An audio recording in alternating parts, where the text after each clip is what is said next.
झारखंड नाम सुनते ही खनिजों का खजाना याद आता है ना। लेकिन अब ये राज्य एक बहुत बड़े एक जबरदस्त बदलाव के दौर से गुजर रहा है। अगले कुछ ही सालों में सड़कों, पुलों और रेलवे लाइनों का एक ऐसा जाल बिछने वाला है जो इस राज्य की तस्वीर हमेशा के लिए बदल सकता है। तो चलिए देखते हैं कि ये लंबी छलांग असल में है क्या। तो सवाल यही है, अगले 5 सालों में झारखंड कितना बदलने वाला है। और ये सिर्फ कुछ नई सड़कें या पुल नहीं है, नहीं, ये एक ऐसा फंडामेंटल चेंज है जो झारखंड की पूरी इकोनॉमी की नींव हिला सकता है, शहरों को एक दूसरे के करीब ला सकता है और वहां के लोगों की रोजमर्रा की जिंदगी को एक नई रफ्तार दे सकता है। किसी भी राज्य की तरक्की के लिए सबसे जरूरी क्या है? यही कि वो देश के बाकी हिस्सों से अच्छी तरह जुड़े। तो चलिए कहानी की शुरुआत वहीं से करते हैं, उन बड़े बड़े हाईवे और एक्सप्रेसवे से जो झारखंड को इंडिया के इकोनॉमिक मेन लाइन से जोड़ रहे हैं। तो सबसे पहले बात करते हैं रांची वाराणसी इकोनॉमिक कॉरिडोर की। अब देखिए, इसको सिर्फ एक सड़क मत समझिएगा, ये उससे कहीं ज्यादा है। ये असल में एक इकोनॉमिक आर्टरी है, मतलब एक ऐसी धमनी जो 2 बड़े शहरों में जान फूकेगी और इसका दिल धड़केगा झारखंड से होकर। और यहीं पर असली गेम चेंज होता है। जो सफर पहले सोचिए जरा पूरे 12 घंटे लेता था, वो अब सिमटकर सिर्फ 4.5 घंटे का रह जाएगा। मतलब कोई सुबह रांची से निकले, वाराणसी में अपना काम खत्म करे और शाम तक घर वापस। ये सिर्फ टाइम नहीं बचा रहा, ये तो बिजनेस करने का पूरा तरीका ही बदल देगा। एक क्रांति है ये, वाकई। और हाँ, इस बदलाव के पीछे जो पैसा लग रहा है वो आंकड़ा भी हैरान करने वाला है। सिर्फ झारखंड वाले हिस्से में 8,000 करोड़ रुपए। अंदाजा लगाइए, ये रकम इतनी ज्यादा है कि राज्यों के कई छोटे मोटे डिपार्टमेंट्स का पूरा सालाना बजट भी इससे कम होगा। तो इससे पता चलता है कि ये प्रोजेक्ट कितनी बड़ी प्रायोरिटी है। अच्छा, अगर वो प्रोजेक्ट बड़ा लग रहा था तो जरा इसके बारे में सुनिए। दिल्ली कोलकाता 6 लेन एक्सप्रेसवे, ये तो और भी बड़ा है। ये झारखंड को सीधा देश की 2 सबसे बड़ी ताकतों से जोड़ देगा, एक तरफ राजधानी दिल्ली और दूसरी तरफ आर्थिक राजधानी कोलकाता। यहाँ तो टाइम की बचत और भी जबरदस्त है। 30 घंटे का लंबा सफर सीधा घटकर 14 घंटे का। लेकिन इसका जो असली फायदा है ना, वो मिलेगा झारखंड के उन जिलों को जहां से ये एक्सप्रेसवे गुजरेगा। उनके लिए ये सड़क नहीं बल्कि दिल्ली और कलकत्ता के बड़े बाजारों तक पहुंचने का सीधा दरवाजा खुल जाएगा।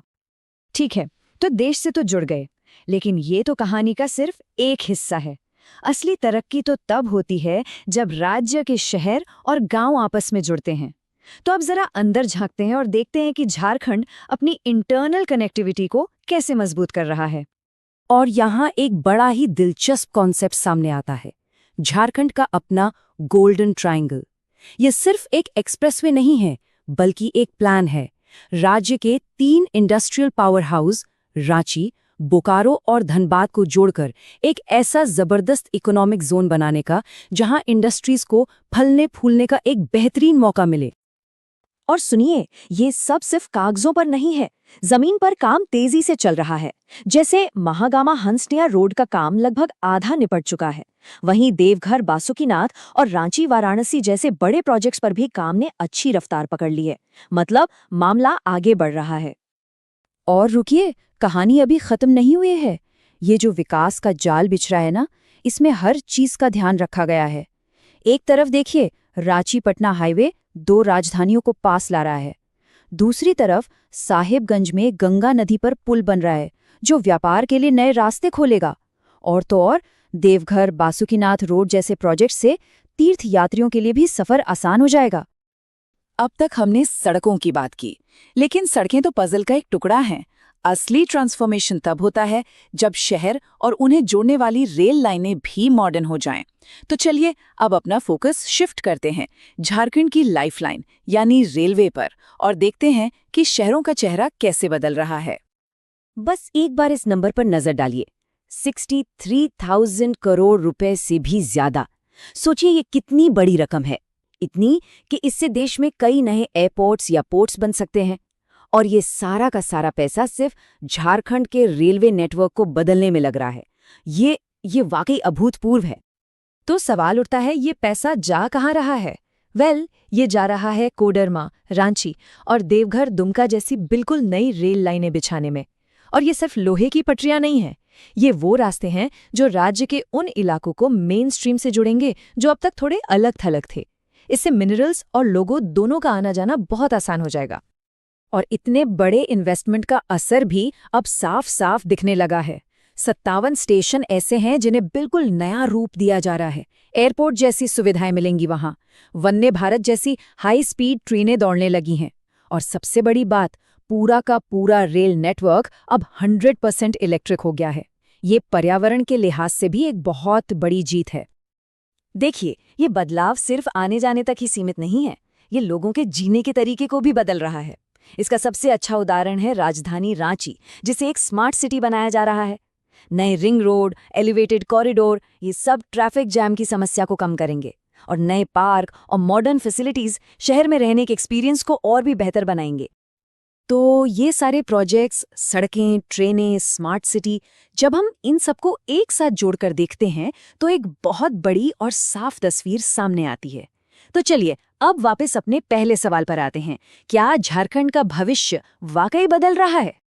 और इस सवाल का जवाब शायद इस टाइमलाइन में छुपा है। ये सबसे जरूरी बात है। ये दिखाता है कि ये बदलाव कोई दूर का सपना नहीं है। अगले बस 3 से 4 साल के अंदर ये सारे बड़े बड़े प्रोजेक्ट्स हकीकत बन जाएंगे। ये बिल्कुल डोमिनोज की तरह है, एक गिरेगा फिर दूसरा, और सब मिलकर झारखंड में विकास की एक नई लहर पैदा कर देंगे। तो कुल मिलाकर बात यह है कि ये सिर्फ सीमेंट और कंक्रीट का खेल नहीं है। नहीं, ये एक स्ट्रैटेजी है, झारखंड को भविष्य के लिए एक मैग्नेट बनाने की, एक ऐसा चुंबक जो इन्वेस्टमेंट को, इंडस्ट्री को, टूरिज्म को और टैलेंट को, सबको अपनी तरफ खींचेगा।